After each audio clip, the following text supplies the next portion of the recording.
एक और बात उस कमरे की ये थी कि जो पानी था ऑब्वियसली वो पेड पानी था, यानी उसके लिए हम पैसे भरते थे।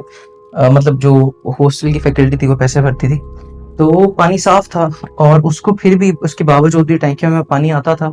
और उसके बावजूद हमने जहाँ जहाँ पानी भरने जाते थे वहाँ 3 लेवल फिल्टर सिस्टम था, यानी वो 3 लेवल्स के बाद फिल्टरिंग होती थी और वहाँ से क्या नाम है पैसा हमारे पानी हमारे पास आता था।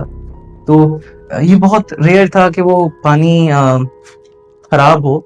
एनी हाउ वो पानी इतना खराब था कि जब हम 3 लड़कों ने उसे लाइक 1 से 2 दिन पिया, और हम लोग बड़ी शदीद डायसेंट्री से लाइक 2-4 थे, और हमें समझ नहीं आ रहा था कि मेरे साथ हुआ क्या है सिर्फ पानी पीने से। और वो पानी बिल्कुल साफ था, उसमें कोई स्मेल नहीं थी, उसका टेस्ट बुरा नहीं था, इट वॉज परफेक्टली फाइन। और वो मिनरल वाटर था। लेकिन हमें समझ नहीं आया कि ऐसा क्या हुआ कि हमारे डायसेंट्री होना शुरू हो गई, तबीयतें बहुत ख़राब हो गई।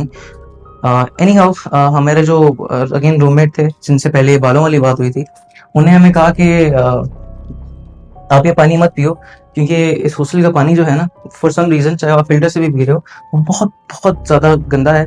और यहाँ जो लोग पहले आके पानी पी के गए हैं ना, उनको बड़ी एक्यूट डायसेंट्री हुई है और उनके पेट बहुत अशद ख़राब रहे हैं। और वो लोग इवन यहाँ तक हुआ कि वो हॉस्पिटलाइज हुए और घर वापस चले गए हैं। तो फिर हमने क्या किया कि उसके बिल्कुल साथ ही ना एक वाटर पंप था, लाइक एक फिल्ट्रेशन प्लांट था। तो हम फिर वहां से पानी लिया करते थे और हमने अपने रूम्स में कैंस वगैरह रखे हुए थे, हम उनसे पानी भरते थे और पीते थे। तो ये डायसेंट्री का एक बड़ा अजीब माहौल था वहाँ। अच्छा, अब एक दिन क्या हुआ कि वो जो लड़का था ना, फॉर सम रीज़न वो अचानक से हमारे कमरे में आया। और जब वो हमारे कमरे में आया तो मुझे वो अजीब तो लगता था, लेकिन मुझे पता नहीं था कि उस पे कुछ है या उसके साथ कुछ मसला है। तो रैंडमली मैंने उससे उसे हाथ मिलाया, और जब मैंने हाथ पीछे किया तो मेरा जो कज़न था वो मेरे साथ था, वो उससे कम्युनिकेट करना शुरू हो गया और बाहर चले गए। मैंने शायद उसको पिक्चर्स ली थी, अगर मेरे पास अभी होंगी तो मैं आपको भेजूंगा अभी मेल पे। मेरे हाथ पे जहाँ वो लकीर होती है ना, वो उसके ऊपर एक पूरा लाल रंग का बहुत डेंस निशान था, और वो बहुत दर्द कर रहा था।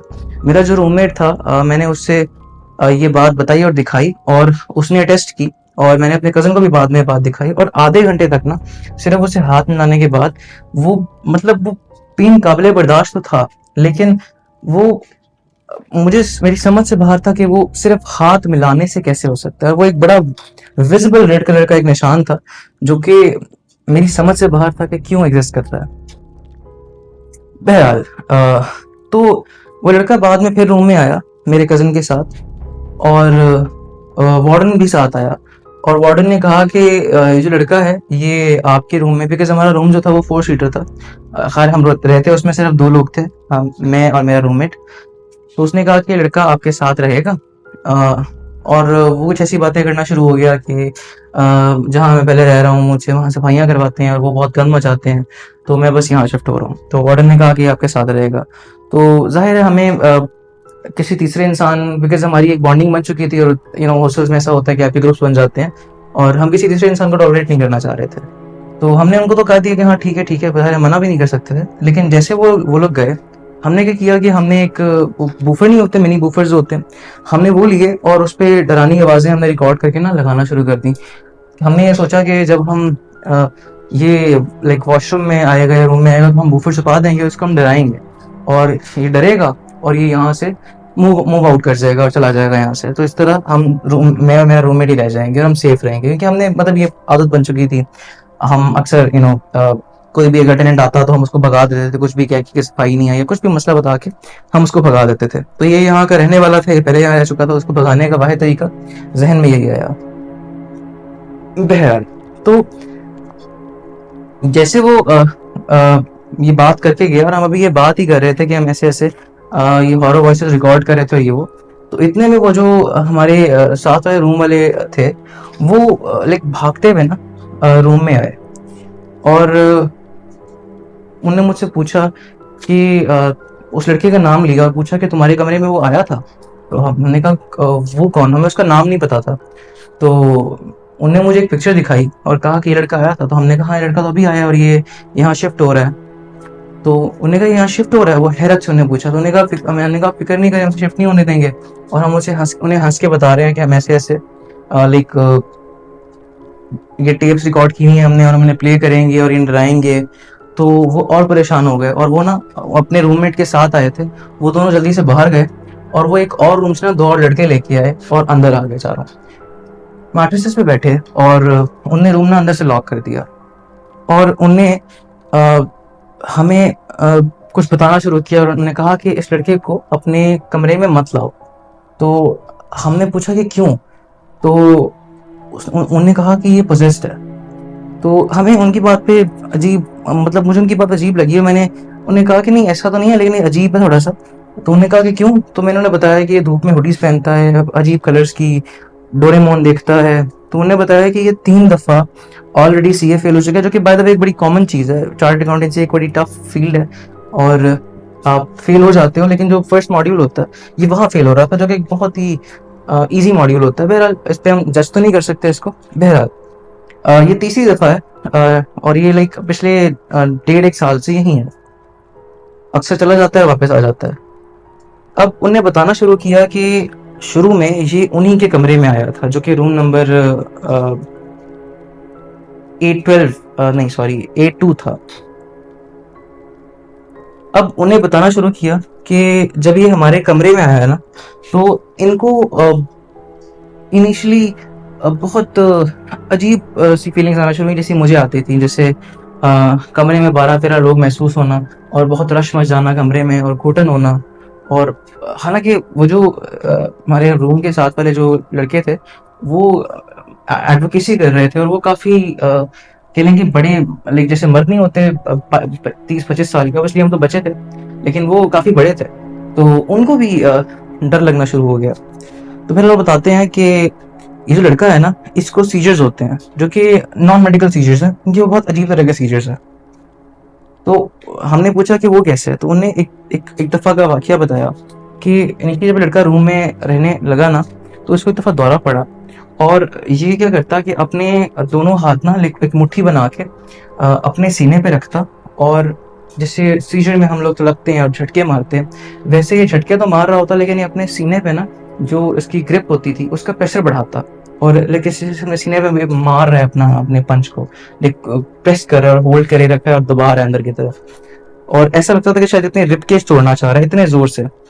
अब जो हमारे वो जो साथ में रूम वाले हैं, वो लाइक इतने वो ऑब्वियसली जिम पे जाते थे, वो लाइक एक बॉडी बिल्डिंग रूटीन थी उनकी, डाइट वगैरह, तो वो उनसे उससे बहुत स्ट्रांग थे। वो बताते हैं कि वो 2 लड़के मिलके सिर्फ इसके हाथ खोलना चाह रहे थे ताकि अपनी चेस्ट पे जोर ना दे, लेकिन वो बताते हैं कि वो 2 लोग मिलके भी पूरी जोर लगा के ना, पूरी जान लगा के इसके हाथ नहीं हिला पा रहे थे। वो इतनी ऑड इसके अंदर एक कह लें कि पावर आ चुकी थी और ये अपना रिबकेज ब्रेक करना चाह रहा था। तो इन लोगों ने बाकी लड़कों को बुलाया और वो भी इसकी ग्रिप तो नहीं खुलवा सके, लेकिन उनने इसकी कह लें कि आर्म्स के कॉर्नर से उसको लिफ्ट किया, जैसे जो ओवरऑल टेंशन थी वो ज़रा डिक्रीज हो गई। और फिर उसके बाद इसको फौरन एम्बुलेंस मंगवाई गई, इसको हॉस्पिटलाइज किया गया, उसको एनेस्थीसिया देके इसको बेहोश कर दिया गया। फिर जब ये आया तो ये नॉर्मल था, और तब उनने इनसे इंक्वायर किया कि ये क्या था और ये क्या पूरा मसला है। तो इसने फिर बताना शुरू किया कि ये इसके एंसेस्ट्री में एक मसला है। इसकी जो वालिदा थी उन पे इसके मुताबिक ब्लैक मैजिक हुआ था, ठीक है, और उनके साथ बड़ी अजीब चीज़ें होती थी, जैसे वो ठहरे ठहरे चीखें मारना शुरू कर देती इनिशली। फिर उनके जो कमरों में, लेकिन उनके घरों में जो संदूक वगैरह थे उस पे उनके कपड़ों पे खून से भरे हुए वो मिलते, और दीवार पे खून के छींटे बड़े बड़े पाए जाते। और ग्रेजुअली ये हुआ कि इनका जो बेटा था उस पे भी एक खेलें कि जिनका साया आया, ठीक है। और वो कहता है कि वो एक बहुत ही स्ट्रॉन्ग तावीज़ पहनता था, एक ऐसा तावीज़ जो कि अगर कोई पहन के किसी छोटे बच्चे के घर में, ऐसा घर जिसमें कोई छोटा बच्चा पैदा हुआ हो, वहां अगर दाखिल होगा तो वो बच्चा इमीडिएटली उसकी डेथ हो जाएगी। वो इतना स्ट्रॉन्ग तावीज़ था, और ये प्रोटेक्शन के लिए उस जो भी सेफ था उसके प्रोटेक्शन के लिए वो पहनता था। अब बताते हैं कुछ और वाकया उस लड़के के बारे में कि रात के 2-3 बजे गार्डन के दरख्त के नीचे, हमारा जो गार्डन टाउन है उसमें बहुत सारे गार्डन्स हैं, तो जो गार्डन्स थे उनके दरख्तों के नीचे ये 2-2 3-3 बजे बैठ जाता, और ये जब जाता तो नहा के ना बहुत ज़्यादा परफ्यूम लगाता। इतना परफ्यूम आप इमेजिन करें कि मतलब अगर वो पूरी पूरी बॉटल्स होती हैं ना, वो बॉटल आधी कर जाएगा, पूरी सर से लेके पैर तक परफ्यूम में नहा के 2-2 3-3 बजे रात के। गार्डन में जाके दरख्तों के नीचे जाके बैठ जाता था, ठीक है। और उसके बाद उन्हें कुछ और वाक़यात बताए, कुछ लड़कों के वाक़यात, लाइक उसी हॉस्टल के अंदर। उसमें से एक वाक़या ये था कि एक लड़का था जिसका मैं नाम नहीं लूँगा, उसकी बर्थडे थी, और ये मतलब ये लड़का और वो बाकी तो जो साइड वाले रूम के रूममेट्स थे, वो इसके कमरे में गए हुए थे बर्थडे वाले लड़के के। और वहाँ क्या हुआ कि ज़ाहिर है वो बर्थडे मना रहे थे वो सब कुछ, तो एक पार्टी लाइट पड़ी थी, डिस्को लाइट। अब उसका सीन ये था कि उसके जो कह लें कि बाहर जो वो स्विचेस होते हैं वो मौजूद थे, लेकिन उसके अंदर की तारें थी जहाँ लाइट्स इंटीग्रेटेड होती हैं, वो तारें टूटी हुई थी और वो तारें अंदर से निकली हुई थी। और वो जो डिस्को लाइट वाला पार्ट था वो अलग हुआ हुआ था, और जो नीचे सॉकेट वाला पार्ट था वो अलग हुआ हुआ था। तो प्रैक्टिकली और लॉजिकली इट्स इम्पॉसिबल कि आप उस लाइट को जला पाओ अनलेस कि आप वो तारें जोड़ पाओ, ठीक है, जो कि एक बहुत कम्प्लेक्स पार्ट काम था और उन्होंने किया भी नहीं। तो बहरहाल तो उनको अब तक कुछ ना कुछ शक था कि there is something abnormal with this specific boy. तो वो उस पर थोड़ा सा ना गुस्से में थे किसी वजह से। तो बहरहाल उसने क्या किया, उसने कहा कि ये लाइट जलाओ ज़रा। तो उसने कहा कि लड़कों ने कहा कि तुम लोग पागल हो, ये कैसे जलेगी, इसमें तो लाइक पार्ट्स ही अलग है, तारें इसमें टूटी नहीं है, तो ये कैसे जलेगी। तो उसने कहा नहीं तुम जलाओ। उसने क्या किया कि जो अपर पार्ट था लोअर पार्ट पे सिर्फ रख के ना उसने सॉकेट में लगाया और वो लाइट जल गई। और विच वॉज प्रैक्टिकली इम्पॉसिबल, ये पॉसिबल ही नहीं था। एनी हाउ इस वाक्य के बाद उसी वक्त जैन भाई ने उसको गुस्से से देखा और कहा कि तुम क्या कर रहे हो, क्योंकि उन्हें लग रहा था कि शायद वो खुद कर रहा है और वो किस तरह से पोजेस्ड है और वो शायद ये खुद ही कर रहा है। सो उसके बाद वो ना उसे डांटा जो गया, तो वो थोड़ा सा सेंसिटिव बच्चा था, तो वो बड़े गुस्से में ना कोने में जाके बैठ गया, उनको स्टीयर करना शुरू हो गया। एनीहाउ तो उन्हें KFC से कुछ डील्स वगैरह मंगवाई भी थी और बाहर एक डस्टबिन पड़ी थी। 2-3 बजे नॉर्मली वैसे तो लोग जागे हुए होते हैं, लेकिन उस रात हर कोई सोया हुआ था और हमको सब रूम अंदर से लॉक करके सोते हैं। तो एनीहाउ रूम सब लॉक थे, सिर्फ इनका रूम खुला हुआ था। और बताते हैं कि इन्हें जो KFC की डील्स वगैरह थी उनको एक शॉपर, एक ब्लैक शॉपर में पैक किया और बाहर डस्टबिन की तरफ फेंका। तो बताते हैं कि जिस लम्हे इनने वो शॉपर बाहर फेंका ना, वो टोटल डस्टबिन के अंदर जो और चीजें भी थी वो टॉस होके इनके कमरे में। और बताते हैं कि दरवाजा बंद था, इन्हें स्लाइड करके ना जैसे हल्का सा खोल के इन्हें फेंक के मुड़े हैं। बताते हैं कि पूरा दरवाजा जो है ना इनका वो ऐसे धड़ से खुला है और वो जो सारा सामान था वो इनकी आंखों के सामने डस्टबिन से उठ के वो इनके पास ना कमरे में आके गिरा है, ठीक है। और ये लोग भागे बाहर देखने की, कुछ शरारत कर रहा है कोई होगा, तो इन्हें देखा कि कोई भी नहीं है। तो वो एक बड़ा अजीब वाकया था उनके लिए। तो उन्हें मजीद उस लड़के पे गुस्सा किया कि तुम क्या कर रहे हो, क्या करना क्या चाहते हो, क्या ये चीज़ें कर रहे हो। तो बहरहाल ऐसे ही डांट के वो अपने रूम में आए। और वो तीनों लड़के जब रूम में पहुंचे तो उन्हें अपना ना फ़ोन चार्जिंग पे लगाया और वो भी गुस्से में था। तो उसने सर्किट की तरफ देखा और उस पूरी सर्किट पे आग लग गई। लाइक उनकी जो जो चार्जर था उस पर आग लग गई और जो पूरी वो बोर्ड सर्किट थी उस पर आग लग गई। लेकिन जाहिर है वो फ़ोन निकाल लिया, वो फ़ोन महफूज था, उसको कुछ नहीं हुआ।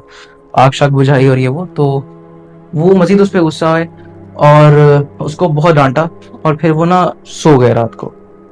तो वो जो है जो वार्डन था, लाइक वार्डन नहीं, वो एक लड़का ही था जो कहने के असिस्टेंट वार्डन था, जो कि वार्डन नहीं होने, जब नहीं होता था तो वो तब वार्डन बन जाता था। तो उसको ना ये बात सारी बताई कि इस तरह का वाकया और इस लड़के को ना यहाँ से निकालो। तो उस लड़के ने उस वार्डन ने क्या किया कि उसने डायरेक्टली जाके ना उस लड़के को कन्फ्रंट कर दिया कि तुमने ऐसे ऐसे किया और वो ऐसे ऐसे कह रहा है, तो तुम ना इसका रूम लीव कर जाओ। तो वो बड़ा सेंसिटिव बच्चा था, जाहिर है उसका कसूर भी नहीं है सब में। तो वो उनके पास पहुंचा और उनसे ना बड़े एक सैड सेंस में कहा कि आप लोग मुझे पहले बता देते, अगर आप मुझसे तंग हैं मैं पहले चला जाता, तो मुझे खुद ही कह देते। एनी हाउ ये कह के वो ना कुछ दिनों के लिए अपने घर चला गया।